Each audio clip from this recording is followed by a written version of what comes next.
Hello நண்பா, எல்லாருக்கும் வணக்கம். இன்னைக்கு என்ன வீடியோ நம்ம என்ன பார்க்க போறோம் அப்படின்னு பாத்தீங்கன்னா, ரன்னிங்கை பத்தி ஒரு முக்கியமான அப்டேட் தான். சரிங்களா? இப்போ வந்து ரன்னிங் வந்து ஒரு அவேர்னஸா இருக்கு. சரியா?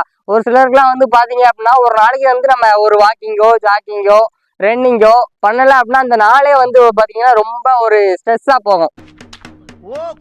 சரியா? எல்லாரும் வந்து மார்னிங்கே வந்து அந்த காலைல 6 மணிக்கு கிரவுண்டுக்கு வந்தேன் அப்படின்னா நிறைய பேர் வாக்கிங் பண்ணுவாங்க, நிறைய பேர் ஜாக்கிங் பண்ணுவாங்க, நிறைய பேர் ரன்னிங் பண்ணுவாங்க. அந்த மாதிரி ஆக்டிவிட்டிஸ் வந்து ஒரு ஒரு சிலர் வந்து கன்னியூஸா பண்ணிட்டு இருக்காங்க.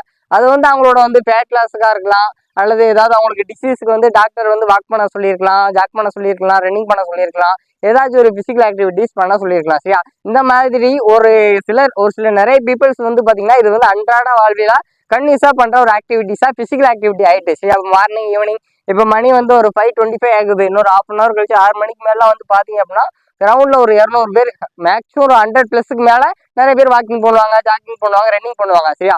ஆனா வந்து நிறைய பேர் பண்ற மிஸ்டேக்ஸ் வந்து எந்த இடத்துல எப்படி பண்ணணும். சரியா? இப்போ வந்து நீங்க பிகினரா இருக்கீங்க அப்படின்னா ரன்னிங் வந்து எப்படி ஸ்டார்ட் பண்ணணும், அது ரிலேட்டடா இன்னைக்கான ஒரு சின்ன அப்டேட் தான், ஒரு அவேர்னஸ். சரியா? இந்த வீடியோ வந்து ஒரு அவேர்னஸ் வீடியோவா இருக்க போது கம்மிங் வீடியோஸ்ல ஸ்டெப் பை ஸ்டெப்பா, அதாவது நீங்க இப்போ பிகினரா இருக்கீங்க அப்படின்னா உங்க ரன்னிங் ஆக்டிவிட்டி வந்து எப்படி ஸ்டார்ட் பண்ணணும். சரியா?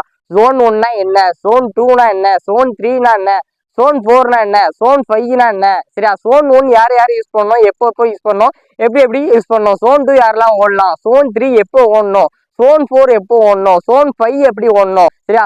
அதுக்கடுத்து வந்து பாத்தீங்க அப்படின்னா நியூட்ரிஷனா என்ன, அந்த மாதிரி ஒரு சில அப்டேட் நம்ம கம்மிங் வீடியோஸ்ல பார்க்கலாம். சரியா? இப்போ வந்து நவம்பர் 9ஆம் தேதி, சரியா, நவம்பர் 9ஆம் தேதி பிசி எக்ஸாம் ஸ்டார்ட் ஆகுது. சரியா? அதுக்கடுத்து டிசம்பர் 22 ப்ரோ, டிசம்பர் 21 வந்து பாத்தீங்க அப்படின்னா எஸ்ஏ எக்ஸாம் ஸ்டார்ட் ஆகுது. சரியா? ஒரு சிலர் வந்து இப்பவுமே பிராக்டிஸ் பண்ண ஆரம்பிச்சிருப்பீங்க. சரியா? இப்போ நவம்பர் 9ஆம் தேதி பிசிக்கல்ல எக்ஸாம் எழுத போறவங்களுக்கு என்னுடைய ஆல் தி பெஸ்ட்.